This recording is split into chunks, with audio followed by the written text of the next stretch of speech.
Greetings YouTube, Joe here with Culination Media, and welcome back to another episode of The Legend of Zelda Ocarina of Time. This is episode number 59, and in this episode, we're going to be taking on the evil witches of the Spirit Temple. And yeah, basically we just have to go through the door after defeating the Iron Knuckle that actually was Naburu, and then we can climb up this rock wall, or stone wall, up onto a center pillar in the fight chamber, so to speak. And then the cutscene begins. Look at that stupid kid. He came on his own to offer himself as a sacrifice to the great Ganondorf. Creepy laughs. And so it begins. With my flame, I will burn him to the bone. So, apparently we have a fire witch and an ice witch. So they control the elements, I suppose. With my frost, I will freeze him to his soul. Yeah, so you do have to fight both of them at the same time, so it's kind of like a handicap, so to speak. But thankfully, they don't normally attack at the same time. Alright, so here we go. Sorceress Sisters, Twinrova. And of course, their names are actually Kotaki and Kome, or Kume? This is Kome. Ganondorf's surrogate mother, Sorceress of Flame. She seems vulnerable to low temperature. Surrogate mother, huh? It's interesting. I mean, I never really noticed it, but they do kind of look like Ganondorf.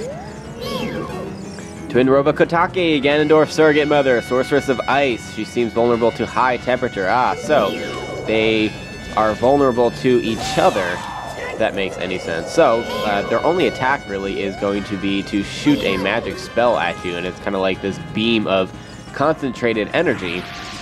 And what you need to do is redirect it with the mirror shield onto the other witch sister, because like I said a minute ago, and what is in the descriptions, the flame sister is weak against the ice attack, and the ice sister is weak against the fire attack.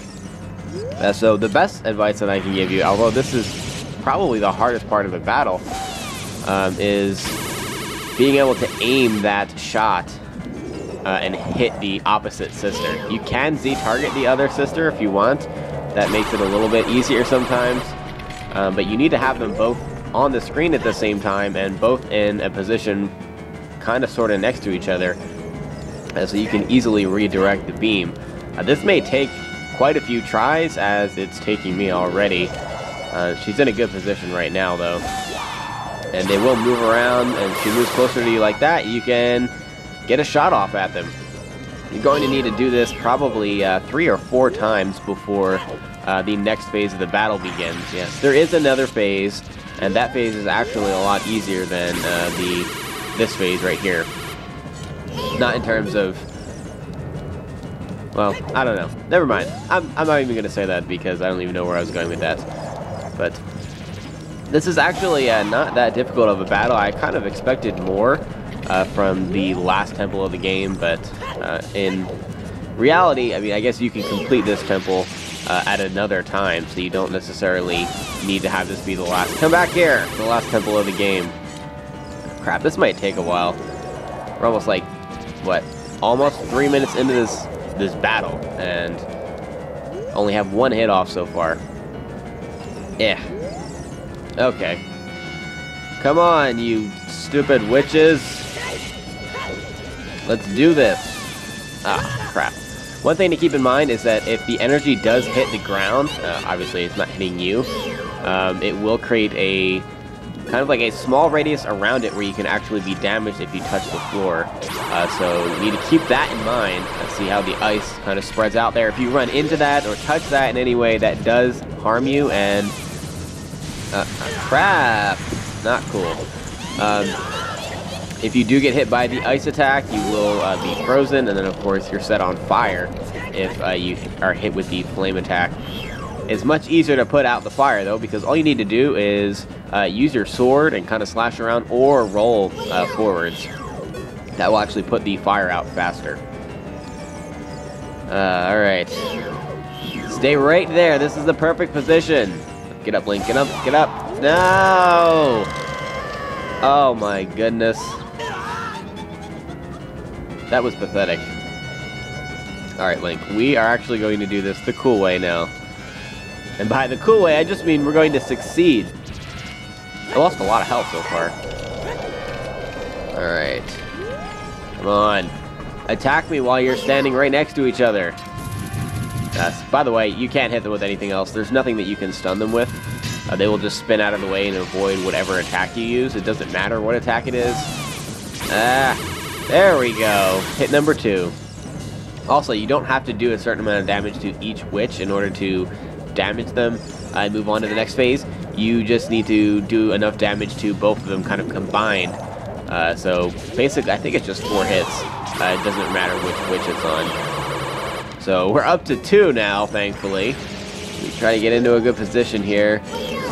Come on, Ice Witch, come back here. Damn it.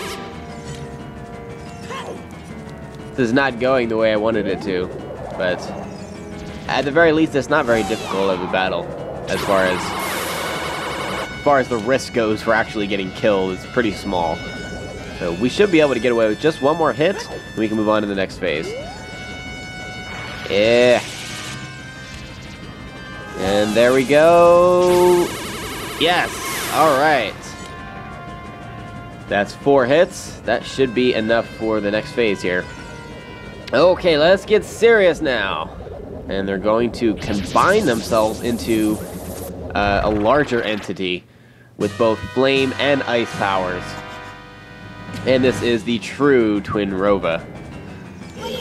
Twinrova, this is the combined form of Kotaki and Kome. Turn their magic attack back at them. So, now she's going to be attacking with either ice or flame, as she has staffs for each. But what you want to do is absorb 3 of either of the attacks, be it 3 ice attacks or 3 fire attacks, with the mirror shield, and it will glow and make weird noises as you're absorbing the energy. Once you get 3, though, you can shoot the energy back out at her, and it will stun her, and then you can jump onto a platform and start slicing the crap out of her. And that's all there is to it. There is no extra part to this battle or anything like that. How did that happen? That was not okay. Alright. Yeah. I do recommend switching to the Master Sword, however, because with the Bigoron Sword, you may get stuck not being able to use your shield, and if that happens at an inopportune moment, you can lose a lot of hearts, and as you can see, I've actually come pretty close to dying here, which is kind of sad. After you hit her the first time, she will start to mix things up a little bit. As you can see now, she's doing ice attacks. If you get hit with an attack that your shield has not absorbed, so if I get hit with an ice attack when I have fire in my shield, most likely the shield will just overload and you'll end up getting hurt. And then you lose whatever power you have in the shield as well. So whenever she does an opposite attack, just need to jump out of the way as I'm doing. You can just sidestep, and that's really all there is to it. And then eventually she'll come around and use the opposite attack, and you'll have a chance to attack her again. Crap! That was not what I wanted to do. Alright, well I guess I just wasted that time. That's okay. But like I said, this isn't really that difficult. It does get rid of a lot of hearts if you do get hit, however. For whatever reason, it's just... apparently she's very, very powerful. But if you use the Bigoron Sword, you should be able to kill her in 2 or 3 of these cycles. Perhaps even 2 if you get a jump slash in. But like I said, not really that difficult of a battle. No. Why do you do 2 fire in a row and then immediately after do 3 ice? I should have just waited for you to do ice. I would be done faster. This battle is really dragging on. This has to be the longest battle yet. There we go, fire. And stunned you are. So be careful jumping onto these platforms. For whatever reason, I just had difficulty fitting on there with her. Yes, I'm calling you fat, Twinrova. I want to know how when 2 really old hag witches combined themselves that they became instantly younger, because she definitely looks a lot younger than those old hags. Just saying. Yeah, fire, get out of the way. We're gonna do ice this time, because ice is cool. Pun intended. No, stop doing fire. Stop. So almost this whole video is going to be the boss fight. After this, since we already have all the heart pieces, the only other thing that we would have to do would be to collect golden Skulltulas, but I'm not going to be collecting all 100 of them, as I've mentioned a bunch of times, unless I get an overwhelming response at some point, as for the locations of the remaining ones. If that's the case, I will go back and post some epilogue videos for collecting the golden Skulltulas, but for now, I'm just going to finish the game off, because I did collect all the heart pieces and most of the upgrades as well, so that should do it. Anyway, Twinrova, not Tinrova. Twinrova bites the dust here, and after you defeat her, the spirits of Kotaki and Kome are eventually going to be shown passing on in this cutscene here. But not before some sisterly bickering. Shoot, what a fresh kid! This time, something... It skipped too fast. Hey, Kumi, what is that above your head? It's a halo, duh. I don't know, but you have one over your head, too. But I'm only 400 years old. And I'm just 380 years old. We're twins, don't try to lie about your age. You must have gone senile. Who are you calling senile? Is that how you treat your sister? We are twins, how can you be older? How heartless you are. How can you be so heartless something? You're heartless! No, you're heartless! You're ungrateful! And eventually they stop bickering and ascend into the heavens. I'll come back to haunt you! And that's pretty awesome. But they will reappear again in the next game, which is Majora's Mask. And they aren't the same characters, interestingly enough, because Ganondorf doesn't really have a place in Majora's Mask. So they just play a completely different character. They're actually pretty good, because they help you throughout the game with potions and things like that. And you actually have to save one of them. But anyway, that's going to be it for the Spirit Temple. We are done with all of the temples of the game now. So the only thing we have left to do is head on over to Ganon's castle. We actually do have another dungeon item to get, though, because we're missing one item. I don't want to give it away, though. But it's pretty cool, have to say. Alright, so we're in the Chamber of Sages here, and here's Nabooru, the Sage of the Spirit Temple. Kid, let me thank you. Look what the little kid has become in the past 7 years. A competent swordsman.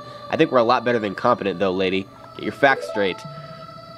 By the way, I really messed up. Yeah, we know. We know. I was brainwashed by those old witches and used by Ganondorf to do his evil will. Well, that sucks. But you listened to them, so it's kind of your fault. But isn't it funny that a person like me could turn out to be the Sage of Spirit? Yes, the irony is just ridiculous. And now I'm going to fight them as one of the 6 sages. I'm going to pay them back for what they did to me. That girl is serious. Kid, no, Culination, the hero of time. Instead of keeping the promise I made back then, I give you this medallion. Take it. So, yeah, the promise that she made was that if we got the silver gauntlets for her, that she'd do something really great for us.